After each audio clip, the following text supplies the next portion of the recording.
आज आप देखो मचेल में जो हादसा हुआ, जो तबाही हुई, उससे पहले उत्तराखंड में, केदारनाथ में, तो क्या कारण है कि तीर्थ स्थलों में ये चीजें हो रही हैं, इस तरह की तबाही। वहां तो देव शक्ति खुद विराजमान है, वो चाहे तो रोक सकते हैं, पर क्यों ऐसी चीजें हो रही हैं?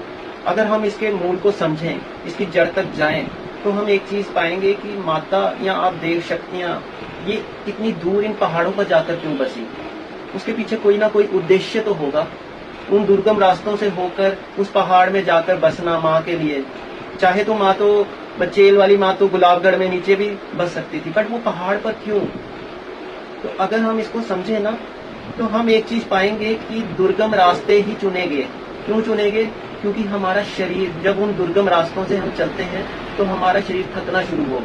उन चढ़ाइयों पर जब चढ़े तो हमारा शरीर थकना शुरू हो, और हमारा मन जो हजारों विचारों से भरा होता है, जब हमारा शरीर थकता है तो साथ ही हमारा मन भी उन सब विचारों को दबा देता है, और हमारे मन में सिर्फ एक विचार शेष रह जाता है कि किसी तरह उस माँ के दरबार में पहुंच जाएं।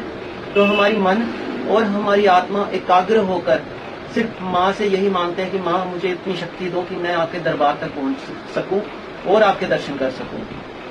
तो हमने क्या किया? हमने उन दुर्गम रास्तों को सरल कर दिया, उन देव स्थलों को पर्यटन स्थल बना दिया।